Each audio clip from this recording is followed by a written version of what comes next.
ഇന്ന് ഇറാനിലേക്ക് ഉറ്റുനോക്കുകയാണ്. ഇറാന്റെ പരമോന്നത നേതാവ് ആയത്തുള്ള അലി ഖമേനിയുടെ മരണം ഒരു യുഗത്തിന്റെ അന്ത്യം കുറിക്കുമ്പോൾ ഇറാനിലെ തെരുവുകളിൽ നിന്ന് വരുന്നത് വിസ്മയിപ്പിക്കുന്ന ദൃശ്യങ്ങളാണ്.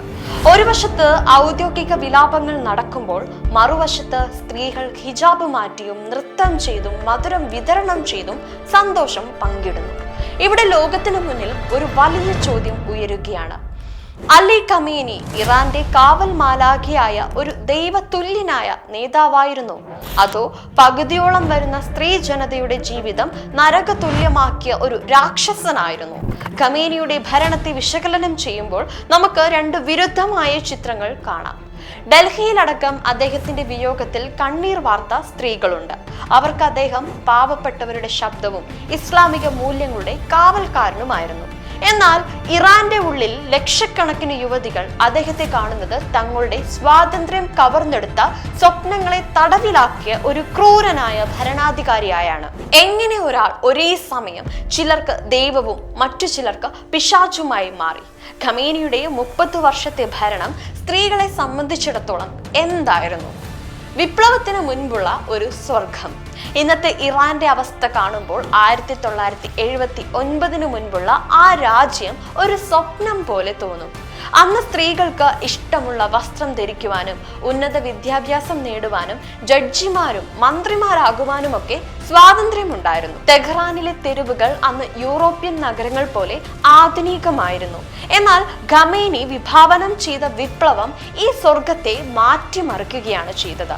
സ്ത്രീകളുടെ വസ്ത്രധാരണത്തിലും നടത്തത്തിലും കടുത്ത നിയന്ത്രണങ്ങൾ വന്നതോടെ ഇറാന്റെ ആധുനിക മുഖം നഷ്ടമായി.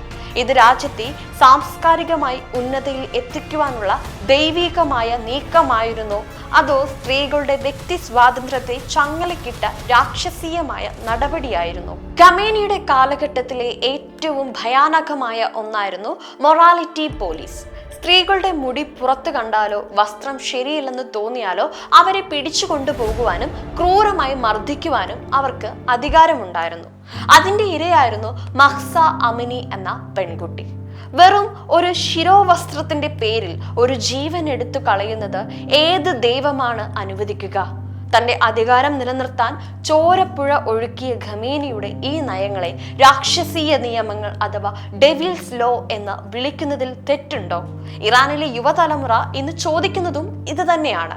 ഇറാനിലെ നിയമവ്യവസ്ഥ പരിശോധിച്ചാൽ ഈ വിവേചനം വ്യക്തമാകും. പെൺകുട്ടികളുടെ വിവാഹപ്രായം 13 വയസ്സായി കുറച്ചു. കോടതിയിൽ ഒരു സ്ത്രീയുടെ സാക്ഷിമൊഴിക്ക് പുരുഷന്റെ പകുതി വിലയെ നൽകിയുള്ളൂ.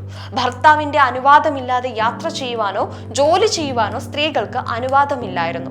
സ്ത്രീകളെ വീട്ടിലെ പൂവ് എന്ന് ഖമേനി വിശേഷിപ്പിക്കുമ്പോഴും അവരെ മുള്ളുവേലിക്കുള്ളിൽ തളച്ചിടുകയായിരുന്നു അദ്ദേഹം ചെയ്തത്.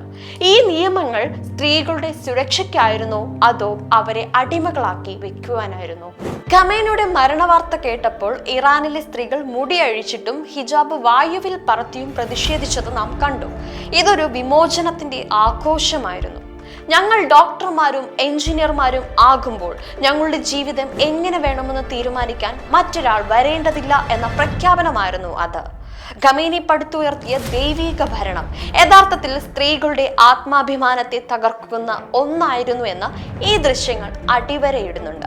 ഇറാന്റെ ചരിത്രത്തിൽ ഖമേനി എന്ന പേര് എങ്ങനെ രേഖപ്പെടുത്തപ്പെടും? ദശലക്ഷക്കണക്കിന് അനുയായികൾക്ക് അദ്ദേഹം ദൈവതുല്യനായ നേതാവായിരിക്കാം. എന്നാൽ തന്റെ അവകാശങ്ങൾക്കായി പോരാടി തെരുവിൽ ചോര ചിന്തിയ ഓരോ ഇറാനി പെൺകുട്ടിക്കും അദ്ദേഹം ഒരു രാക്ഷസൻ തന്നെയായിരുന്നു. ഖമേനിയുടെ മരണം ഇറാനിലെ സ്ത്രീകൾക്ക് ഒരു പുതിയ പ്രഭാതമാക്കുമോ?